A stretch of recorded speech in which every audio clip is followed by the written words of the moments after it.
Good evening, everybody. My name's Tom Stoukas, coming to you from Sarnia, Ontario on June 25th, 2025. I hope everybody's having a nice night. Survived the heat wave here in Sarnia. We had the last 3 or 4 days. Oh my gosh, like insane heat. Today wasn't bad at all actually, but the few days before was. If you work in a restaurant or anywhere else outside or whatever, oh my god, it's rough going. You could die. You could die from that shit. So my brain's a little cooked. But what else? What else is new? So during the heat wave, we were talking about this, looking at what we thought was some crazy military confrontation brewing up in between Iran, Israel, and the United States. And since we last aired, it seems to have settled down, and Trump's, after bombing the nuclear sites in Iran, and Iran fired back a few, they seem to have gotten to like some kind of short-term ceasefire, and Trump made it a point to call both Iran and Israel on not breaking the ceasefire and kind of equivocating. Whereas in the past, a lot of American presidents were always on Israel's side. They were like, well, whatever. Israel could do no wrong. But Trump was actually criticizing them quite a bit. So, but who knows? Like, given the last couple weeks of events, you don't know what's real and what's not. Are they being deceptive or are they being genuine? Who knows? I was a little harsh on Trump because I thought for sure, and not necessarily harsh on Trump. A lot of people, maybe we should have presaged it with saying if he does an invasion of Iran, like sends troops and all that, then he's all these things we're calling. That's what I meant. Like pretty well a lot of the planet thought he was going to do it. So, but I'm glad it didn't happen. I said I'd rather be wrong. It still could happen though, because ceasefire doesn't mean peace. It means cease fire for a little bit. So it should be interesting. But I thought the funniest thing was when the 1 week people like me were like criticizing Trump, calling him an Israeli toady and like some mean things. He's a big boy; he can handle it. But now, and then the following week, the pro-Israeli accounts are calling him all sorts of names because he's seems to be like trying to be an honest broker now. So it's funny how Trump swings from one to the other. I mean, he's really screwing around with everybody's minds, and I think that's his strategy. I'm not worried about it. I'm just, as long as there's no Iraq-style invasion that like Bush did. We're a little traumatized still from that, the ones who lived through that. So maybe if there was an X and annoying accounts criticizing the March to war, maybe that could have been avoided too. But there wasn't an X, or there wasn't like anything like that. So, if you're gonna err on the side of caution, if you're gonna err on the side of avoiding war, then I guess you have to do that. But it still could happen. Just because they call it ceasefire, it could be like what they did. They did move the goalposts a little. Like they said, okay, it's cool for Israel and the U.S. to strike Iran at will from now on. Like they basically set that as a new parameter, and basically they can strike at will and just justify the nuclear program. So they did move the thing a few inches, not to the invasion part, but they're gonna have to get if they want to do regime change, which I think is their ultimate goal. And Israel hasn't given up that goal. Like just because Trump did a ceasefire doesn't mean there years of policy where they say maybe unofficial Israeli policy, official Israeli policy is the regime change in Iran to a friendly regime or no regime. So just got to keep our eye on it. And the first sign I see is the CNN leaks, reporting on leaks about saying how the strikes on the nuclear reactors were, and if they didn't obliterate the site like Trump says it did, it just did some damage, but not like a lot. So they'll use this, the Israelis and the neoconservatives will use this as a saying, look, see, the strikes weren't enough. We got to do more. We got a regime change.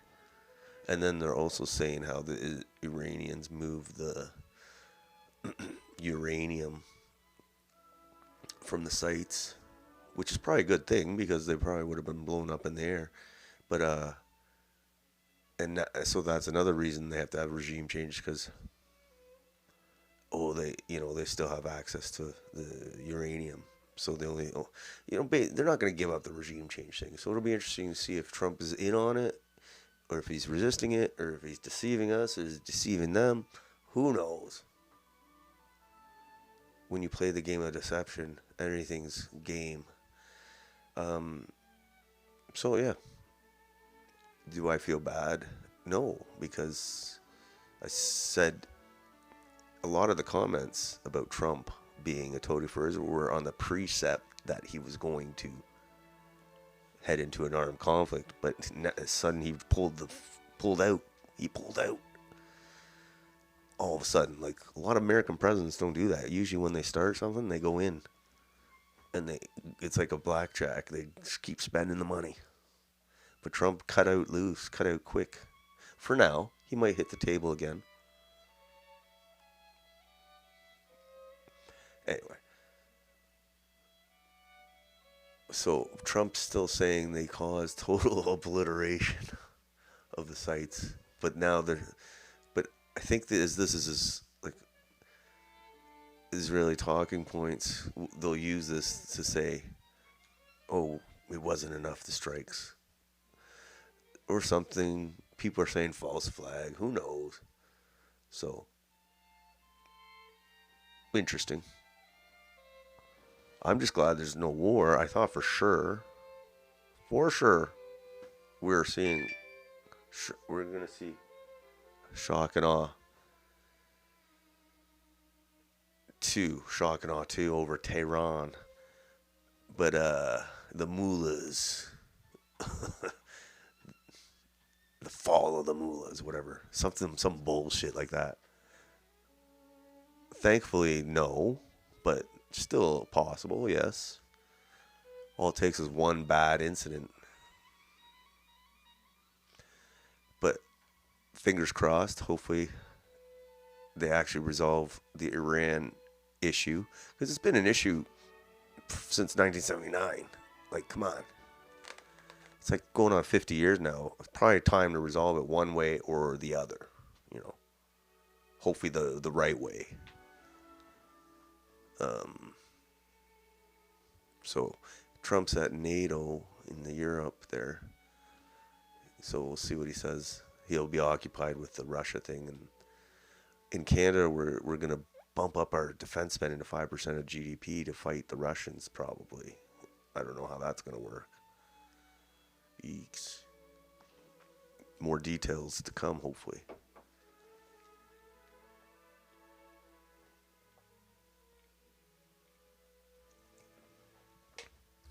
Other than that, nothing much. Pierre's trying to sound like an anti-immigrant politician after losing, being a pandering politician and losing. What a phony. And then a bunch of usual Indians on the crime blotter. No, not just the Indians, but we got enough criminals. We don't need any more. All right, so let's go look at this. I'm tired from the heat still. So tired. It's crazy. It's crazy. Oh, posts. I wanted posts here. I'm just going to go through the posts quick. That's how I feel.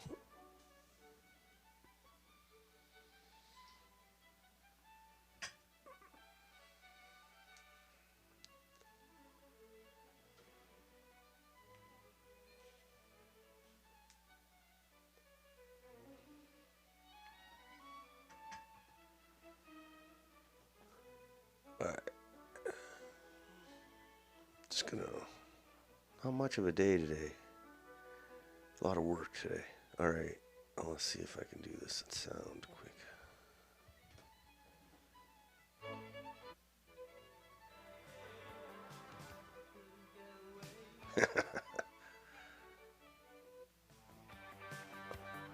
Let's see this. This is.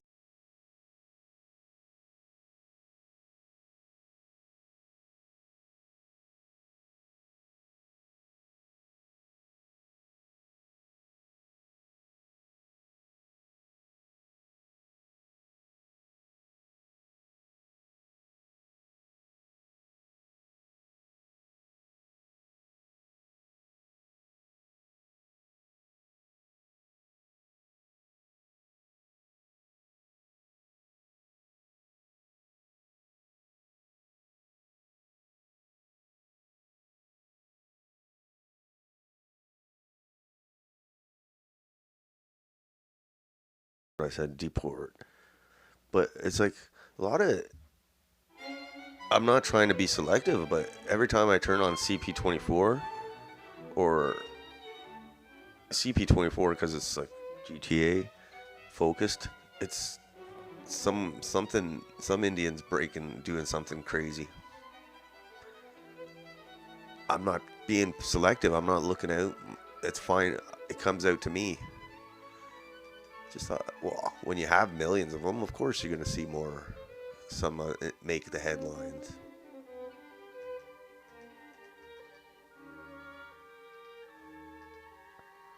Okay, so there's that. I thought that was interesting. Police drone. You can't run from the police now. They got drones. This guy's hilarious. Why did you send this guy back to India? He's not serving Canada at all. He's not going to do us any good, this guy. He can't even run properly. Alright, next post. In New York, it's a big story there. And it's not really a big deal in Canada, but it's in the States. It's a huge story. Is the biggest city in the U.S. is going to have like some crazy, not crazy, but according to them, crazy Muslim socialist mayor. And I was like, yeah, we have those here. Like I'm used to it, I guess.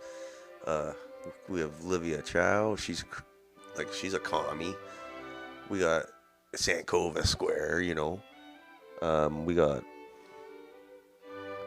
the guy in Edmonton. Edmonton's a shithole. Every story you read out of there.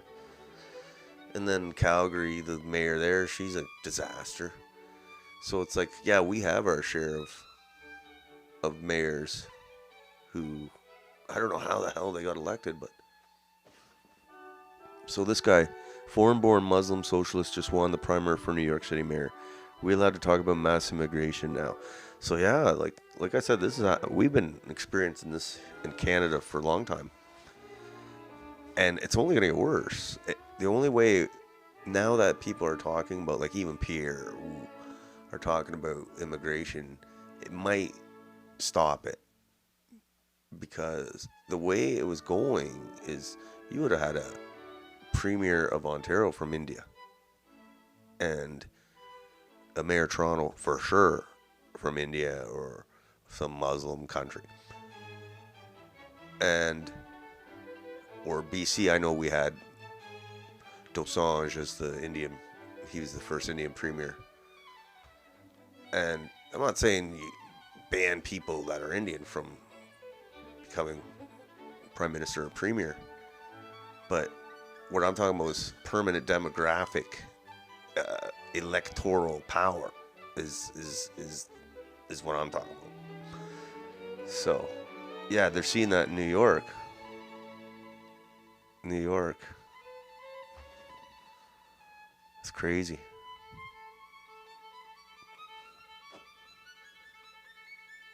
And usually, like, if you win the Democratic primary, you're the mayor, basically. Because that's the machine, you know?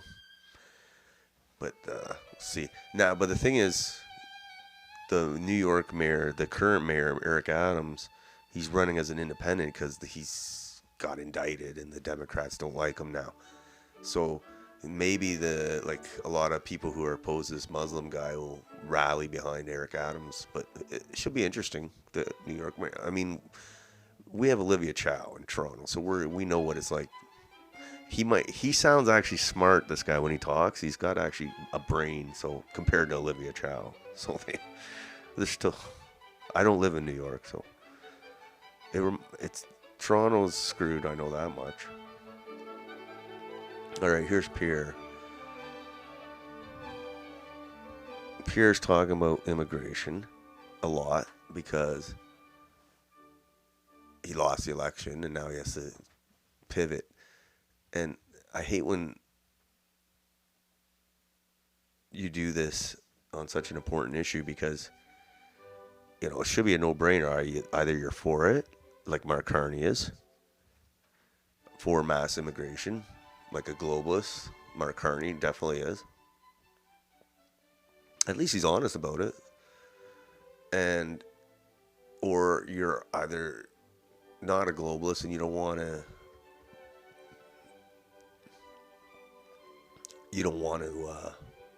tighten the border up. Now he's trying to act like he wants to tighten the border up. When he was talking about bringing more flights, direct flights from Amritsar, stopping deportations, allowing more family reunifications, all that stuff. Now he's like all against it. And this isn't like in less than a year. Come on. So, I don't know, man. Like, and he won't sit down for a podcast that's not friendly. He's like a phony, you know? Phonies. I don't know how you can switch on such an important issue. Let's see what he says. Pierre Poilievre sounds the alarm on unsustainable immigration. It says that we have to cap population growth. We need more people to leave than to come for the next several years. Do you agree with Pierre? Well, I mean, there's so many videos of this guy talking to a bunch of Indian guys saying, we will keep you here. We want to bring you here. He actually said they want to bring them quicker, more efficiently. And now he's saying this, so I don't know what else to say, you know. What else can you say? It's not like it's a minor issue that's like, oh, I had time to reflect, and it's like, yeah, whatever. This is a this is like the number one issue. So, I don't know about this guy, man. Let's see what he says.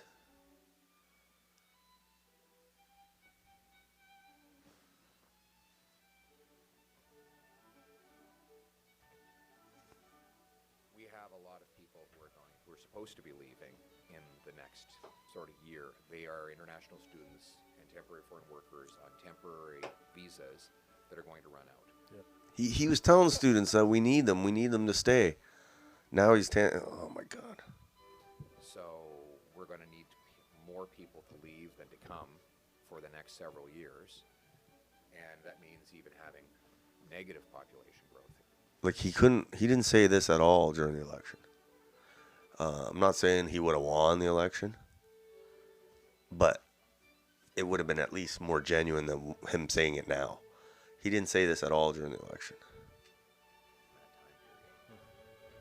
And then after that, we have to have a hard rule, and I proposed this a long time ago, that the growth in the housing stock, job market, and availability of doctors must always be higher than the growth in population. You can set that by the levels plan. There's something called Okay. the levels plan where the government actually. So he said something like that during the pencils out election, but he didn't say anything how about many the. people are going to be allowed to come in, how much our population is going to be allowed to grow.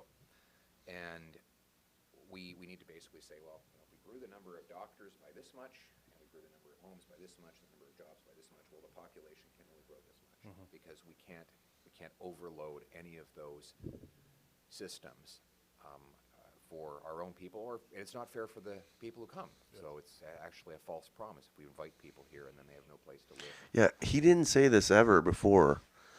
He said the second part about tying immigration to housing, healthcare, doctors, all that. He said that, but now the new part is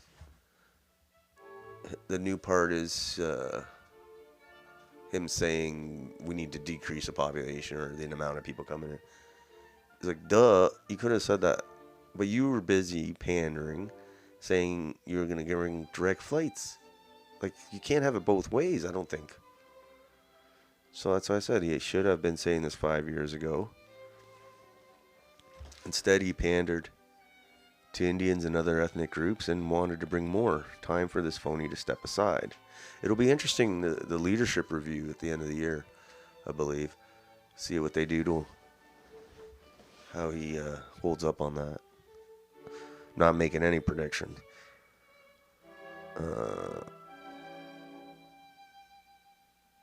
This was funny. I saw it.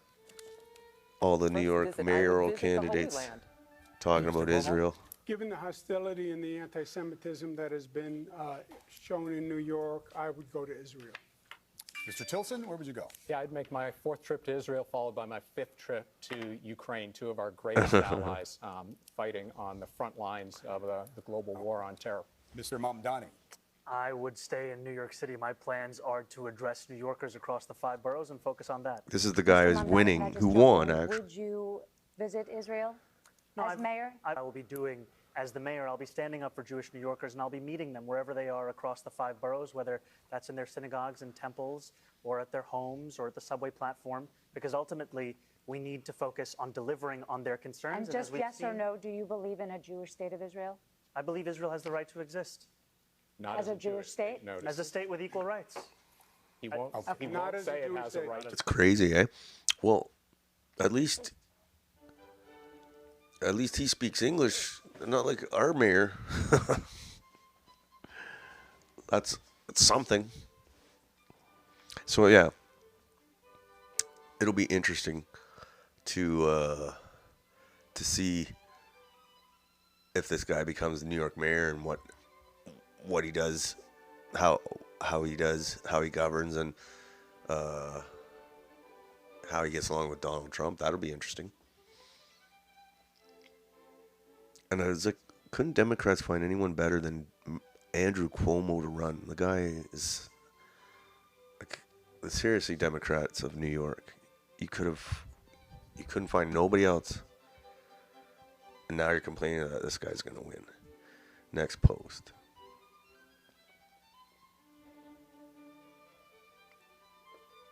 This is a horrible thing. I just got done reading a book on the pogrom of Greeks in Constantinople in the 1950s. And then I read this. That the St. Elias Church was attacked. Okay. Not been attacked on a church in Damascus since 1860, except during your tenure. No one from the government visited the site except a Christian minister. We don't want the government to declare a day of mourning for the martyrs. We do not mourn our martyrs. We want this day to be declared a day of mourning for the government. Our martyrs are not dead. Okay, the government bears full responsibility. So yeah.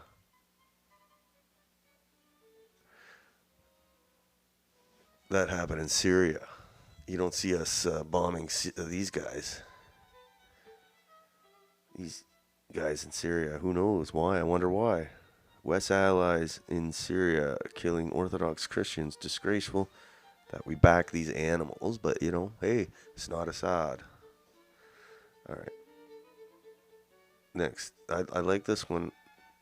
It made me want to get a dog. So, this guy, he walks up on some. It's in Europe. He walks up on some immigrant guys, checking up some women, and his dog ready to pounce. It's hilarious, and it's like I want a dog now. Walk around the pond, just walk around with this dog. Moi, je vous propose de partir. Vous allez bien.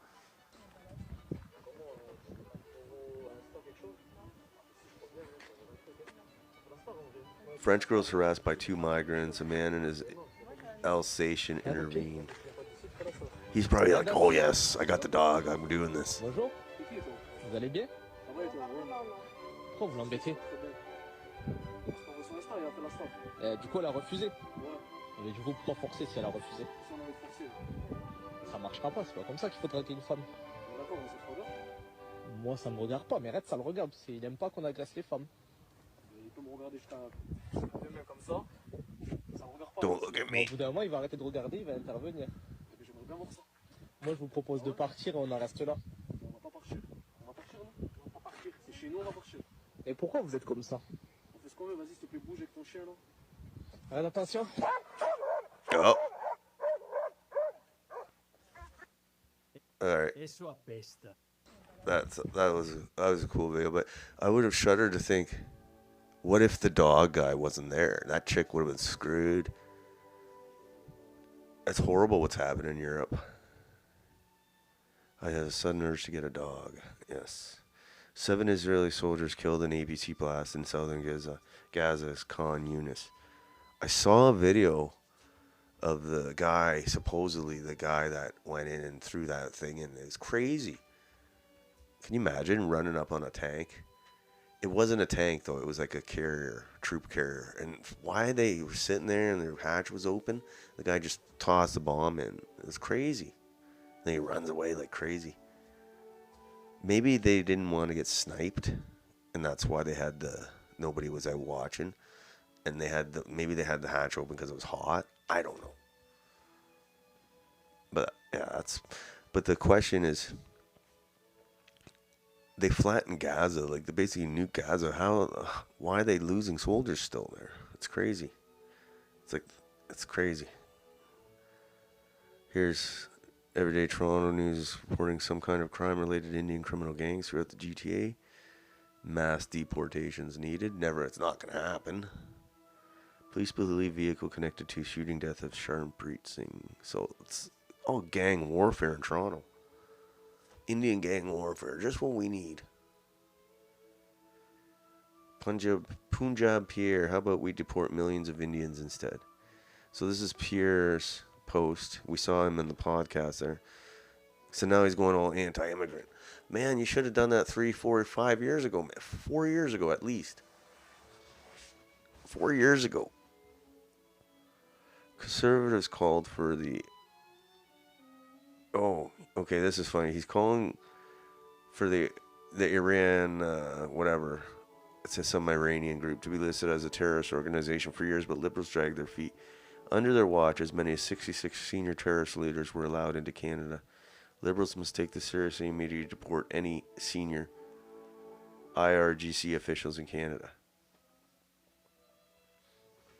And, yeah, obviously they shouldn't be here, for sure. But I said you should deport millions of Indians instead. Oh, I shouldn't have said instead, I guess. Well, that's what I meant. I meant both. I blame the heat for any mistakes. Next. We're talking about Iran and Trump. Like, what's his ultimate goal? It seems he's got forces pushing for and against. Crazy. And Matt Gaetz is going really anti-Israel.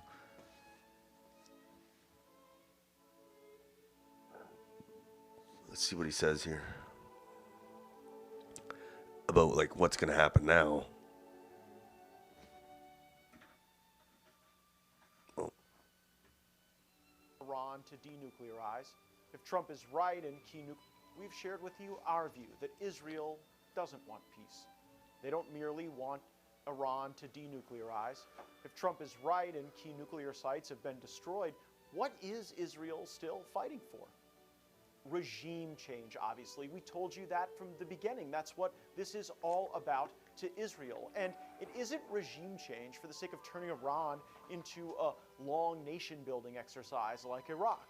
Israeli elites believe they are better positioned in global markets if places like Dubai, Doha, Abu Dhabi, and Riyadh are smothered in tens of millions of war refugees. They want these rich Muslim markets to look at skies full of missiles, not a future of opportunity.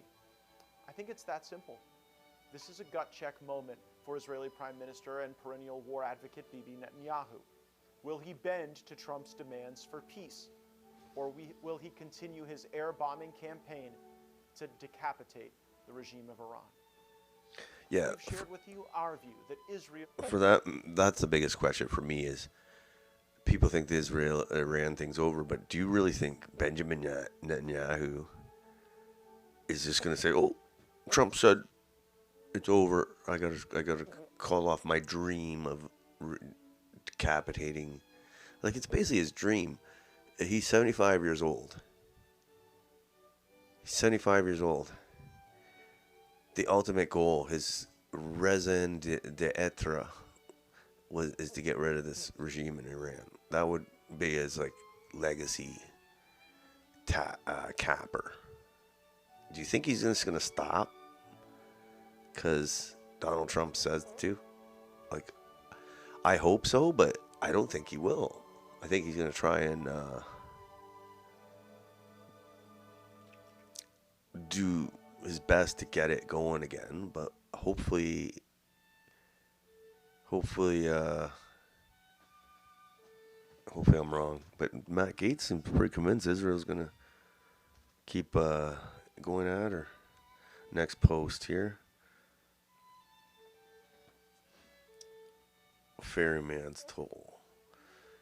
If they aren't killing our people with the trucks themselves, I shouldn't laugh, but it's very dangerous. They're killing them with drugs they're running. Indians are terrorists and of way more concern than Iran. Yes. So, Canadian truck driver Karamveer Singh from Brampton has been arrested after allegedly being caught with 187 kilos of coke in his truck. That's a lot of coke. With an estimated street value of $23.3 million. This was in Sarnia, the bridge here, my hometown here. Well, and it's one of the busiest border crossings in North America, Blue Water Bridge. And a lot of these Indian guys get busted at this bridge, coming back from the States, bringing coke. It's crazy. And the traffic is so many trucks, but now it takes forever now to get, it's like a 2-hour wait sometimes, so maybe they're cracking down, who knows. Blue Water Bridge. All right.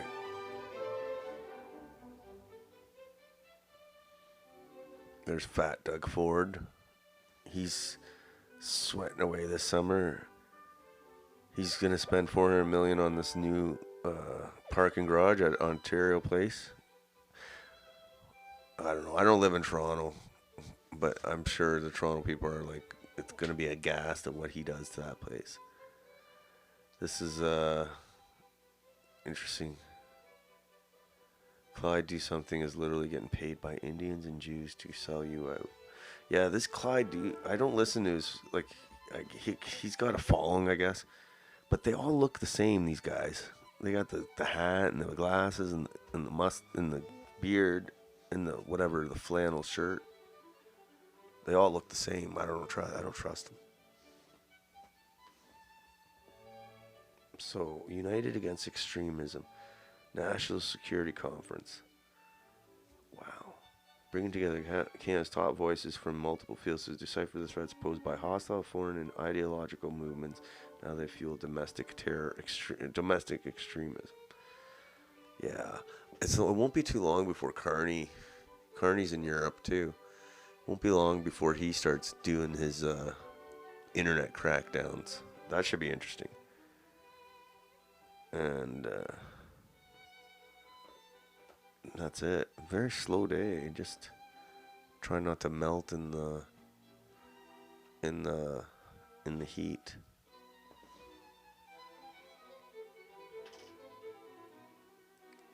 Like I said, try not to melt. But it was weird those 2 days, 3 days where it's like you walked outside and it was like walking into a blast oven. Oh my God. I can't believe people didn't have air conditioning.